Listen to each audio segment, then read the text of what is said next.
Welcome back to another episode of Deep Quotes. I'm D. I'm App. And I'm Pod. And we have another fun quote from the Chinese government, specifically referring to the Muslim concentration camps, re-education camps. Schools. Re-education schools. My mistake. We'll have links in the description to the article that this is coming from, but this is coming from the Chinese government as here's what you should be thinking about the Muslim re-education schools. And I think it's summed up pretty well as, I'm sure that you will support them because this is for their own good and also for your own good. And this is the Chinese government speaking to the people about Muslim re-education schools. Thoughts? This just sounds like a threat to me. How does it sound like a threat? It's talking about the good of the people. Why is that threatening? Because they're talking about them being schools. They're not prisons. They're schools. They're just not allowed to leave them. But why would you be against people learning and being against education? Because education should be a choice, or at least some level of a choice. I didn't have a choice to go to school. There's a difference between children going to school during the day and coming home at night versus you're basically at a, I threw out the word school just because I was mocking their description of it. They refer to them as schools. Yeah. But if I'm a child and I'm sent to a boarding school because my parents want me to go there, I'm not allowed to leave the premises. I have to follow the rules of that school, and they're teaching me whether or not I want to learn it. So how is what the Chinese government is doing different from being sent to a boarding school? It's a bit different because these are adults, not necessarily children. Well, it's both adults and children. And also with boarding schools, you can totally get kicked out of there. If you break enough of the rules, they will send you home. Here, if you're breaking the rules, they do not send you home. There's a big difference. Okay, so the fact that there is really no way out except by proving that you are re-educated, whatever that means. Proving that you've been indoctrinated into whatever it is that they're trying to you used a different word, indoctrinated. Mm-hmm. What's the difference between indoctrination and education? Indoctrination is when you are taught something for the sake of someone else to follow on to their ideology regardless of what your ideology is. Education is when you're actually learning something that it proves beneficial to you or to society. But the Chinese government is looking at this as education of trying to maintain a stable society. Yes, to the Chinese government, this is seen as education, but to people that are being forced to undergo this quote-unquote schooling, it's indoctrination. I would say a slight variation on that is that education is, here's what, the best, to the best of our knowledge, this is what is true. Indoctrination is, this is true and don't question it. Right, and I think the don't question it is the hard part. Which is why I think that most religions could be compared to indoctrination, unless that religion specifically says you should question your faith. For instance, Judaism does not have indoctrination because their entire religion is based on Israel. Israel literally translates to wrestle with God, or one who wrestles with God. So the fact that they struggle with their faith says you should be struggling with what you believe. Therefore, by that definition, it's education. It's religious education, but it's not indoctrination because you're told to struggle with it. Whereas re-education camps say what you know is wrong and you need to only believe what we're telling you. And like we mentioned in the last episode with the last quote, a communist government has to be infallible and has to be correct. So what they're educating their people on must be believed in order to bring in the utopia. Mm-hmm. So I would agree that education is not the correct word here. Indoctrination is.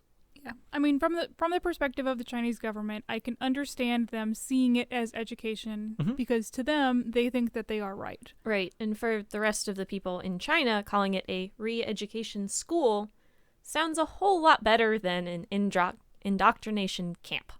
Mm-hmm. Mm-hmm. Absolutely. And so it's a matter of public perspective that what's happening while you're trying to re-educate people is a nice way of saying brainwashing, or it's another word of saying brainwashing, particularly when it's forced. That forced re-education is, we know that you don't want to learn this, which means it's going to be an unpleasant experience. So shining as bright of a light as we can on that negative experience helps to avoid from detraction of the quality of life of the rest of the individuals in the country. Mm-hmm. And like re-education itself is kind of a weird word because in order to re-educate somebody, you must de-educate them first.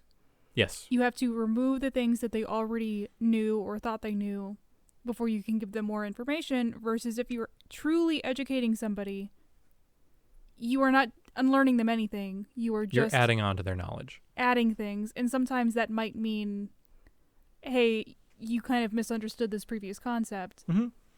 But you're not trying to teach them out of it. It's like the idea that science can be wrong, but making a new discovery doesn't mean that the previous knowledge was wrong. It's just that it was less right than the new piece of information. And that's not, I think, not what's going on here. In the paper that we have linked in the description, they're talking about how, Islam is very bad, that look at how unstable the region in Syria is and how unstable the Middle East has been for, to be fair, about 2,000 years. Well, they have always been unstable. Right, just constant religious warfare.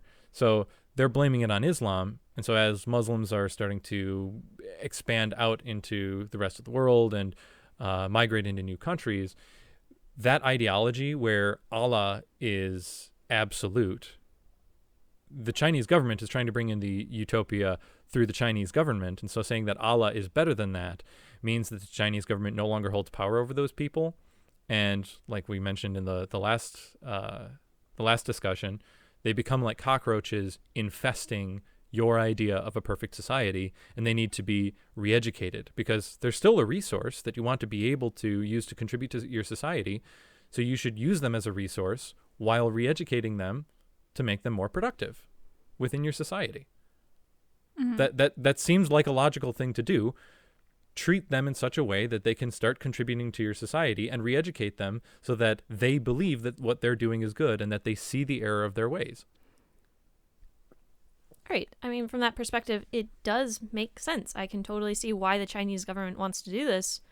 But from the perspective of the folks who are getting rounded up, man, this sucks. Particularly with some of the images that have been leaked out. When they say re-education camps, it's very much akin to concentration camps, where people are being mistreated, starved to the point of being quite literally skin and bones. I've seen images coming out of the Chinese re-education camps, and they look exactly the same as Jews coming fresh out of concentration camps. Mm-hmm. And when you are strictly migrant, that is a burden on society and don't agree with what the government believes in, you're a danger to the government. And so if you are eliminated by death, you're still less of a burden to society. So it's a good thing in the pure communist doctrine. Eliminating individuals in any way that are a harm to your society is a necessary consequence of bringing in the utopia. And this is one of the problems with utopias in general, is that, happiness for everyone. Well, that justifies you to do pretty much anything, because we're trying to do it so that everyone is happy, which justifies doing anything. Mm-hmm. It's hard to make everybody happy, as we see here. There are a lot of people being rounded up, being sent to these camps, and in reality, I'm not sure that it's really going to help them in the long run as the atrocities from the camps come out. If it's 10 million people compared to the over 1 billion people in China, it's 1%. What's the sacrificing of 1% for pure happiness for the rest of the people? 1% of my body would be like a decent chunk of flesh out of my leg. Maybe a kilo of flesh. If I had to sacrifice 1 kilo of flesh to say that the rest of me would never feel pain, it would always have pleasure, and I would always be happy for the rest of my life, I would do that. And if the Chinese government is looking at their nation as a body, cutting off 1% for the sake of the others, that seems like mathematically a good trade-off. Yeah, but that's the 1% right now. You get rid of this 1%. Then what happens when you pick another group? You say you go after the Christians next, or you go after, those people that don't think that the old one-child policy was good, even though they've actually reversed most of that.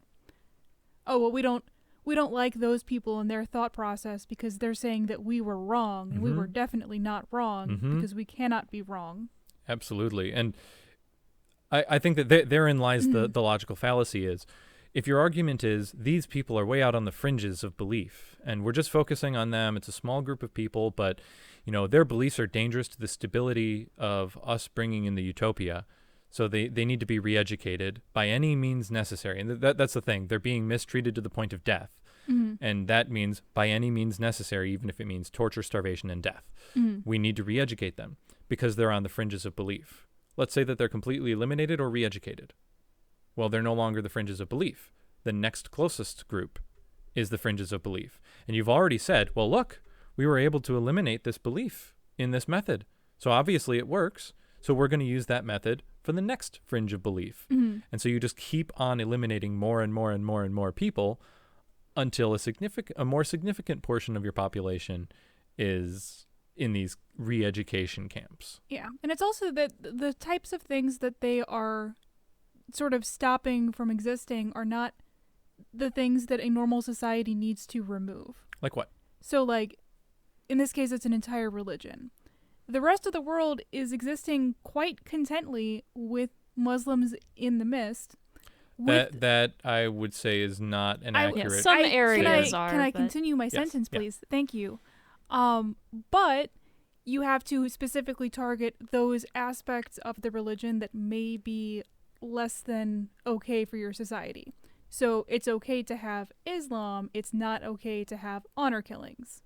It's okay to have Allah. It's not okay to say rape is okay. Say female genital mutilation. Like, there are things that you can sort of weed out without throwing someone in a camp.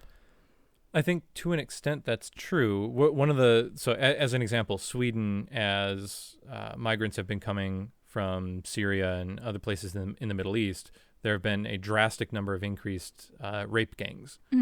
And so China can very much point to that and say, look, there are people, like the groups of people that we're putting into these re-education camps in other countries have, when just trying to integrate into the population, ended up just raping the population. Well, that's terrible.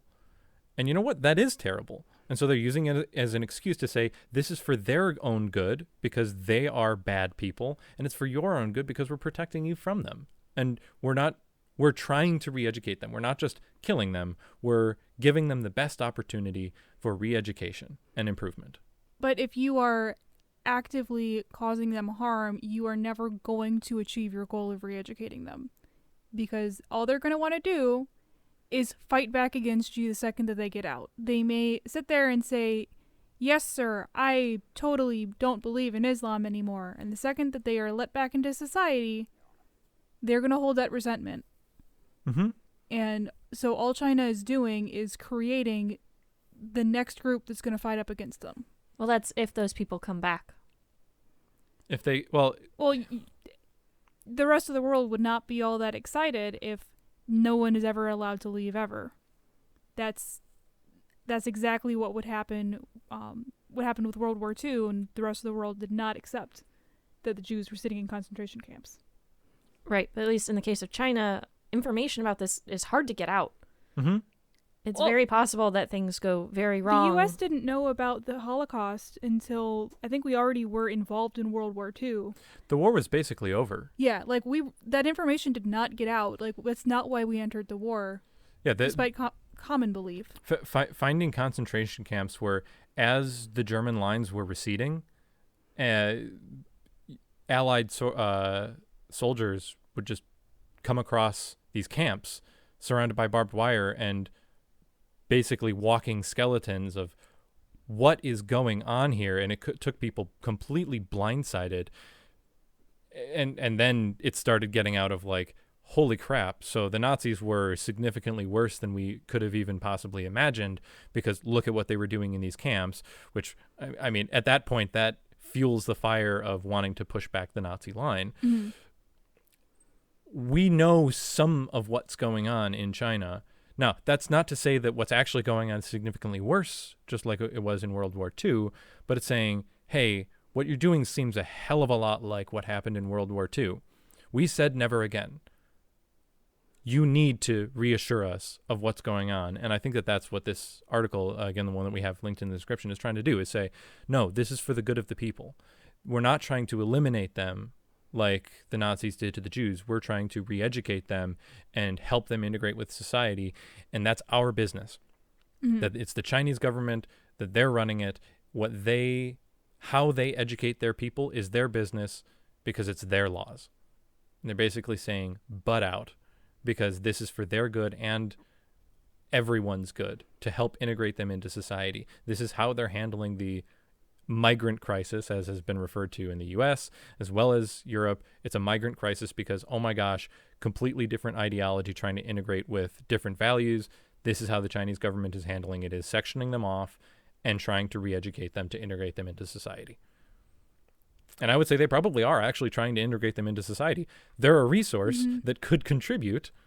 I don't know. I mean, let's consider that it's China. They really probably only want the women. They probably are more than content to let the men meet unfortunate ends because of the population crisis that China is having. The explosion? The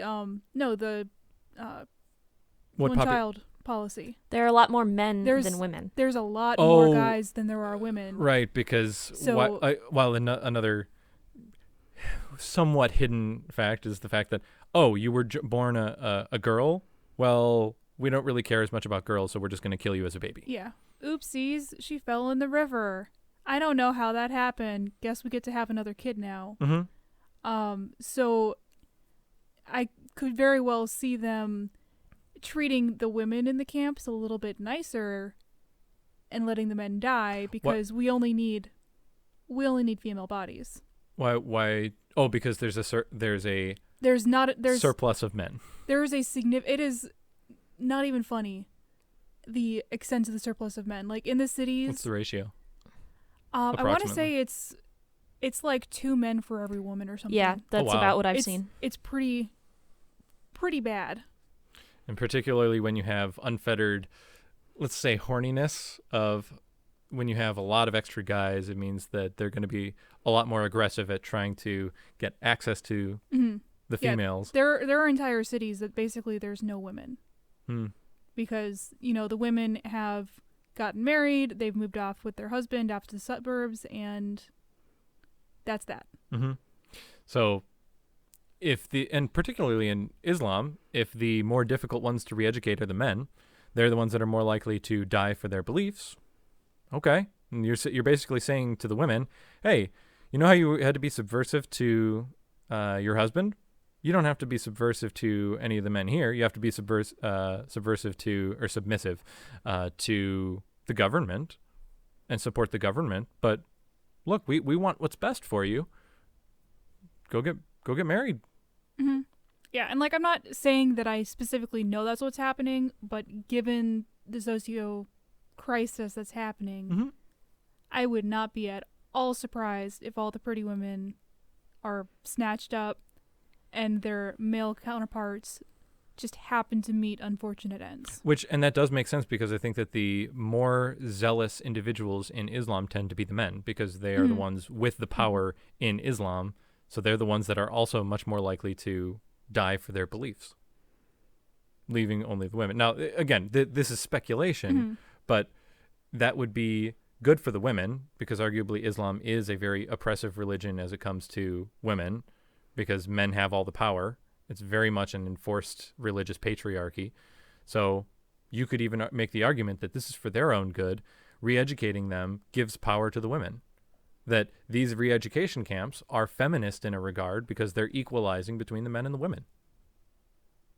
Only at the cost of of the men. Dignity and,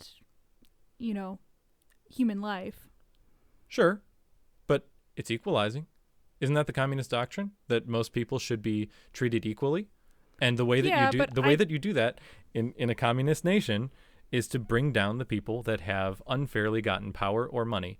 You bring them down. That's what happened with the kulaks. That's what happened with the Jews. One of the main reasons that the Nazis hated the Jews is because they had a large amount of money and it was obviously taken improperly. Same thing with the kulaks in Soviet Russia. Arguably, right here, the men have power because of religion. But, like, I know someone with only one hand, and so are you suggesting that the rest of society needs to chop off their arm because that would be equalizing? Mm-hmm. Like, it's making something equalizing does not make it good. Blasphemy. Are you saying that not everyone should be equal because that means that we would have to rip people down? I think that trying to bring people up is good. I think that trying to bring down people that have any kind of advantage just on the basis of them having an advantage is counterproductive. That it is better to bring people up rather than knock people down. Yeah, if you have 100 people sitting in a pit and one person sitting outside of the pit, it's really hard to get out of the pit if there's no one there to help pull you up. So what you're saying is that the whole communist doctrine of taking people that have things and just making them less happy for the sake of bringing other people up is invalid? What? It's certainly not helping as many people as it's hurting. And I think that the big problem is when you focus more on not necessarily hurting, but bringing down people. If that's the primary focus, then it becomes problematic because you're only bringing down the rest of society. You need to focus on helping the less fortunate people rather than hurting the upper class. But again, as they're making the argument, we're trying to help these people integrate into our society, so they are, in that regard, trying to help out who they view as less fortunate. And some people, in order to completely change yourself as a person and change your ideology, the previous version of you has to die. At least mentally, that version of you has to die and be replaced by a new you. That's what they're trying to do in the re-education camps. And if they fail to kill you ideologically and give you rebirth, then you end up dying literally. Mm-hmm. But again, when you have 1.5 billion people, and it's a significant portion of the population of the world, and you're trying to increase the quality of life for all of them, the people out on the fringes don't matter as much. And even though, yes, eventually those fringes that you're trying to educate are going to move closer and closer and closer, right now all they care about is the short term and dealing with the current most extreme fringes to prevent people from straying. Mm-hmm. Well, yeah, because communism only works if everyone thinks exactly the same. Particularly the same as the people who are leading the endeavor to utopia. Mm-hmm. So don't get me wrong. I've been advocating a lot for what the Chinese government is trying to say. That's what they believe to be the best course of action. And that means that eventually, as the fringes get closer and closer to mainstream thinking, everyone will be in a constant re-education school. And if you believe that the only way to have happiness for everyone is to have all individuals under complete submissive control to the government and constantly getting indoctrinated, not being able to question what's right,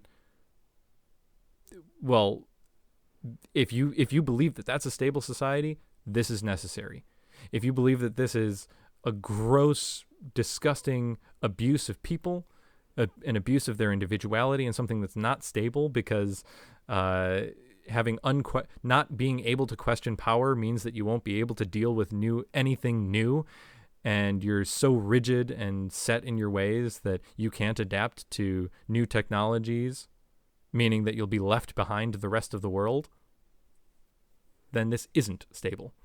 And I think that's probably the primary crux of their argument is, if they believe that you need to be infallible and the government has to have all of the power and it's completely infallible, everyone needs to be indoctrinated and re-educated to the point of only having one ideology, that one ideology is necessarily so strict that it can't adapt to new information. And when you can't adapt to new information, you as a society and as a nation die.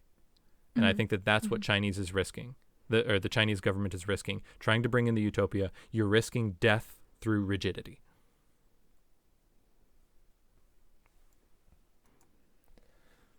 So, any other additions that you guys want to make? Nope. I think I'm good. You're good. Well, good is a point of view. All right. Well, thanks everyone for listening. We look forward to what your opinions are. We talked about a lot of stuff in this one. We look forward to hearing what you have to say in the comments. Thanks for listening. We'll see you guys next time.